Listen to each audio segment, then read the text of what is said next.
बीड पुन्हा एकदा चर्चेत आहे, कारण एका कोचिंग क्लासमध्ये मुलीचा विनयभंग होतो. त्या विनयभंग करणाऱ्या आरोपीचे धनंजय मुंडेंसोबत असलेले फोटो समोर येतात. ते फोटो समोर आल्यानंतर मुंडे शरद पवारांच्या आमदारावरती आरोप करतात आणि त्यानंतर या वादात पंकजा मुंडे उडी घेतात.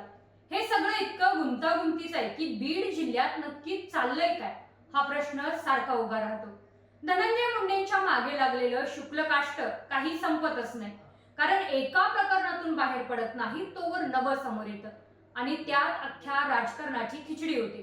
त्यामुळे या व्हिडिओमध्ये मी तुम्हाला या खिचडीचा प्रत्येक कण न कण वेगळा करून सांगणार आहे. नक्की हे कोचिंग क्लासचं प्रकरण काय, त्यात कोण आरोपी आहे, त्याचा मुंडेंशी नेमका काय संबंध, बरं मुंडेंनी शरद पवारांच्या कुठल्या आमदारावर आणि काय आरोप केले आणि पंकजा मुंडेंनी यात उडी घेत प्रकरण कुठपर्यंत पोहोचवलं. त्यामुळे हा व्हिडिओ शेवटपर्यंत बघा आणि असेच माहितीपूर्ण व्हिडिओ पाहण्यासाठी तुमच्या हक्काच्या चॅनलला लाईक करा, शेअर करा आणि सबस्क्राईब करायला विसरू नका. नमस्कार, मी सह्याद्री देसाई आणि आपण पाहताय पब्लिक माइक. बीड जिल्ह्यातील एका 17 वर्षीय अल्पवयीन मुलीच्या विनयभंगाच्या घटनेने संपूर्ण महाराष्ट्रात खळबळ उडवून दिली आहे. या प्रकरणाने केवळ सामाजिक नव्हे तर राजकीय वर्तुळातही मोठी खळबळ निर्माण केली असून आरोप प्रत्यारोपांचे सत्र सुरू झाले आहे. बीड विनयभंग प्रकरण नेमके काय आहे? हे प्रकरण बीड मधील एका नामांकित कोचिंग क्लासशी संबंधित आहे. जुलै 2024 मध्ये प्रशांत खाटोकर नावाच्या शिक्षकाने 17 वर्षीय अल्पवयीन विद्यार्थिनीचा विनयभंग केल्याचा आरोप आहे. यानंतर पीडित मुलीने या घटनेची तक्रार तातडीने क्लासच्या संचालक विजय पवार यांच्याकडे केली. मात्र धक्कादायक बाब म्हणजे विजय पवार यांनी कोणतीही कारवाई करण्याऐवजी उलट त्या मुलीसोबत अश्लील कृत्य केले असे पीडितेने आपल्या तक्रारीमध्ये नमूद केले आहे. या तक्रारीनंतर पोलिसांनी तातडीने कारवाई करत प्रशांत खाटोकर आणि विजय पवार या दोन्ही शिक्षकांना अटक केली आहे. त्यांच्यावरती पोस्को कायद्याअंतर्गत गंभीर गुन्हा दाखल करण्यात आलेला आहे. पोस्को कायदा हा पालकांचे लैंगिक गुन्हे आणि लैंगिक शोषणापासून संरक्षण करण्यासाठी बनवण्यात आला आहे. यामुळे या प्रकरणाचे गांभीर्य अधिकच वाढले आहे. या घटनेने बीड मधील स्थानिक राजकारण चांगलं दुमटलं आहे. धनंजय मुंडे यांनी या प्रकरणात अत्यंत आक्रमक भूमिका घेतली आहे. त्यांनी या घटनेचा तीव्र निषेध करत आरोपींना कठोर शिक्षा देण्याची मागणी सुद्धा केली. मुंडे यांनी थेट राज्याच्या मुख्यमंत्र्यांची भेट घेतली आणि या प्रकरणाच्या सखोल चौकशीसाठी महिला अधिकाऱ्यांच्या नेतृत्वाखाली विशेष तपास पथक स्थापन करण्याची मागणी सुद्धा केली. महिला अधिकाऱ्यांच्या नेतृत्वाखाली SITची मागणी ही तपासात पारदर्शकता, पीडितेचा न्याय मिळवून देण्यासाठी महत्त्वाची मानली जाते. धनंजय मुंडे यांनी पीडितीला न्याय मिळवून देण्यासाठी प्रयत्न केले, पण त्यानंतर काही वेगळंच घडलं. तिथून पेटत गेला तो राजकीय वाद. या प्रकरणात राजकीय वाद वाढण्याचे एक मुख्य कारण म्हणजे आरोपी विजय पवार आणि प्रशांत खाटोकर यांचे धनंजय मुंडे यांच्यासोबत फोटो सोशल मीडियावरती व्हायरल झाले आहेत. या फोटोमुळे धनंजय मुंडे यांच्यावर विरोधकांकडून थेट निशाणा साधला जात आहे. विरोधक असे आरोप करत आहेत की आरोपींचे राजकीय कनेक्शन आहेत आणि धनंजय मुंडे यांचे त्यांच्याशी चांगले संबंध असल्यामुळे त्यांना या प्रकरणात काही प्रमाणात वाचवण्याचा सुद्धा प्रयत्न केला जाऊ शकतो. या फोटोमुळे धनंजय मुंडे यांची भूमिका अधिकच चर्चेत आली आहे. त्यांना एका बाजूने पीडितेला न्याय मिळवून देण्याची मागणी करावी लागत आहे, तर दुसऱ्या बाजूने आरोपींसोबतचे त्यांचे फोटो त्यांच्यासाठी मात्र चांगलेच अडचणीचे ठरत आहेत.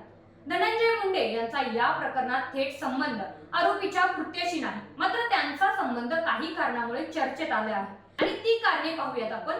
आरोपींसोबतचे व्हायरल झालेले धनंजय मुंडे यांचे फोटो सर्वात मोठे कारण.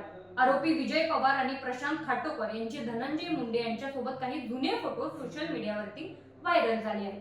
हे फोटो राजकीय कार्यक्रमांचे किंवा सार्वजनिक भेटीचे असू शकतात, मात्र आरोपींच्या गंभीर गुन्हेगारी कृत्यामुळे त्यांच्यासोबतचे मुंडेंची आणि त्यांच्यासाठी अडचणीचे ठरले आहे.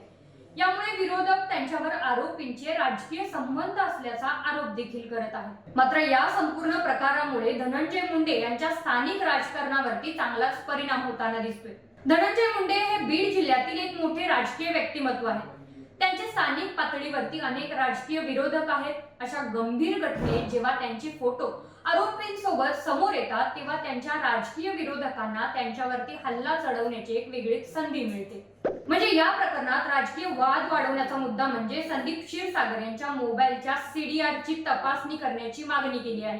CDR तपासणीची मागणी क्षीरसागर यांचा काही संबंध आहे का किंवा आरोपींशी त्यांचे चांगले संपर्क होते का याबाबत संशय देखील व्यक्त करणं आहे.